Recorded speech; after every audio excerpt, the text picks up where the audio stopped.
Well, this is going to be my first video from Oaxaca. I've been here a few days, trying to develop some of my work here, and talk more about that in a later video. This video is just about Oaxaca and coming down here and getting my impressions. This is the second time I've been here. Last time was 40 years ago, so I don't remember very much. I think I only just passed through on my way east from the west coast. I was down in Santa Cruz, down near the Pacific, and working my way through to Chiapas.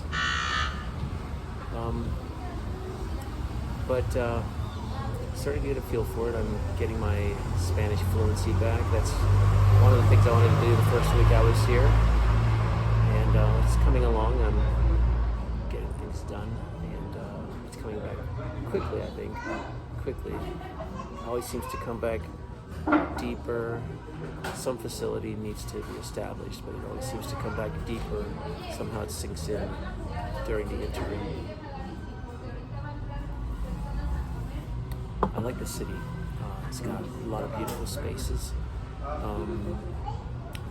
Even late into the night, up through midnight. I was out till a little after midnight last night.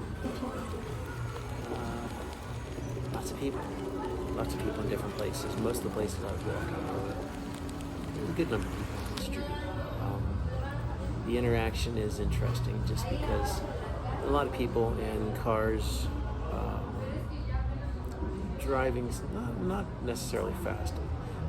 Drivers here are reasonable compared to in Europe, say France or Italy. Things a little crazy. You see big accidents. There aren't any accidents here that I see, knock on wood. But drivers are more careful, they're more alert. This isn't a particular dig at driving in the States, but the streets are made. I don't know if it's because they make the streets so safe that people think they can text and drive, but you would not be able to do that here. You probably wouldn't be able to do it in any American city anyway. But the streets are smaller, the dimensions are tighter.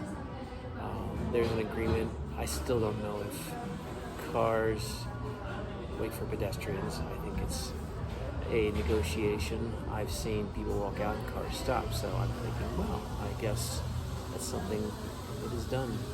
I'm getting familiar with the city. Moving on. I don't want to talk too much about that. I will say, you see a lot of people laying in doorways, beggars and homeless laying in doorways and up against churches, and I think they haven't gotten good at hiding them here in Mexico and other countries, I imagine. It's becoming reacquainted again with, I guess, Mexico. I've been here probably a half dozen times in this country. And I don't know, it seems life is more real. Cities are more real in the sense that people are using them. The financialization in the U.S.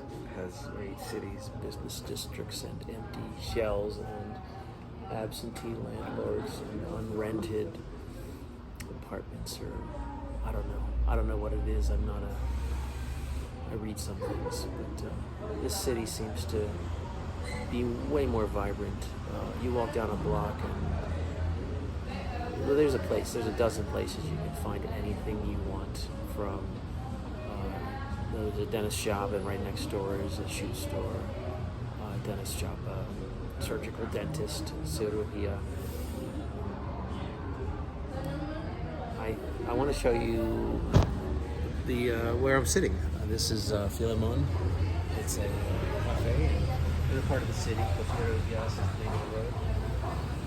Well, there's a lot of maybe I need to look up more often. Maybe this is more often in other places in the city as well. But there's a lot of open air pavilions up on the tops of roofs. They look like they're commercial.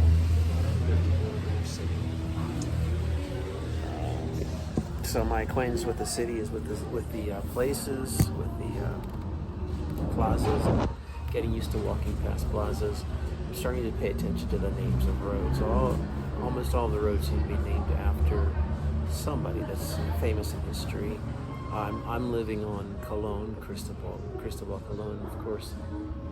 Not one of my favorites, but there's a Fiallo, Miguel Hidalgo, which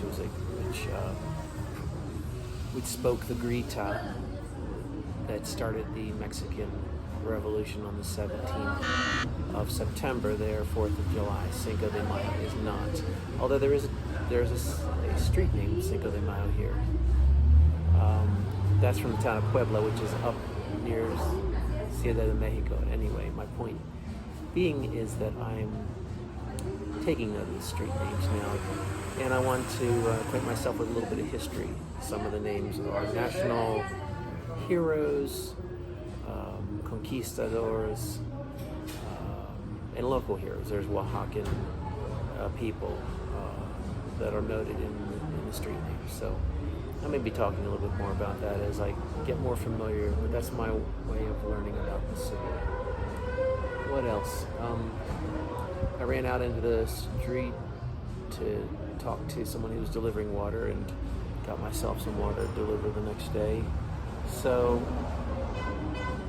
it's becoming more ordinary to be able to converse and get things done in Spanish, not just for pleasure. And the pleasure is talking to, bartenders, baristas. There you don't need to be understood.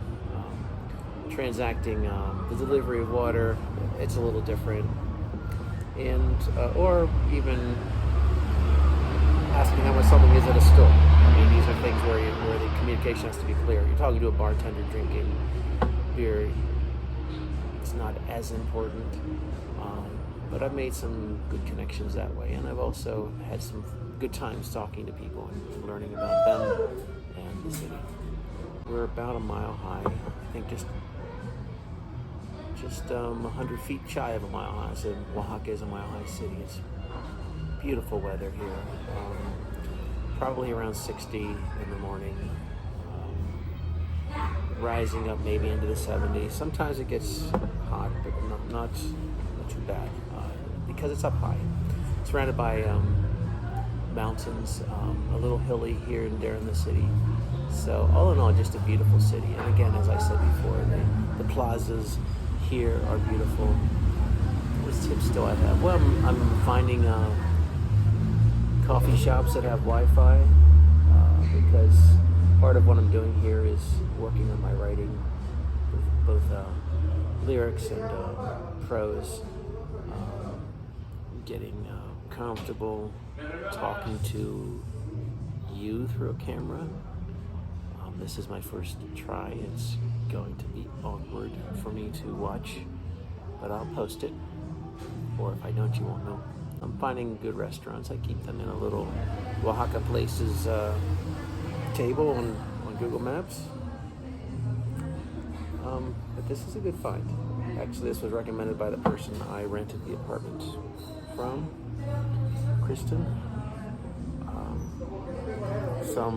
Looking at some of her places she recommended, some of the names have changed, some have been closed permanently.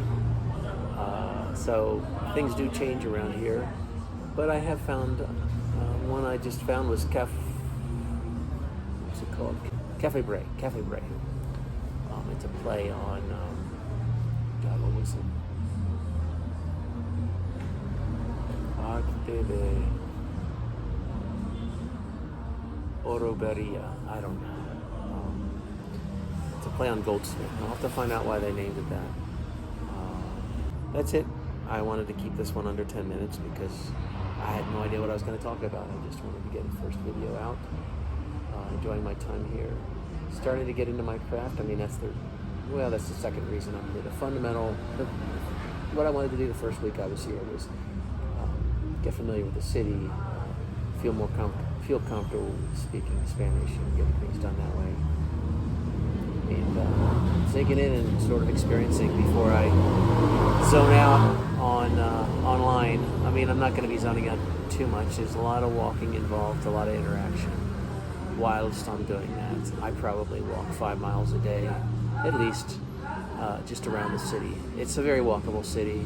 Again, it's beautiful and busy from morning to late at night. Ciao, until next time.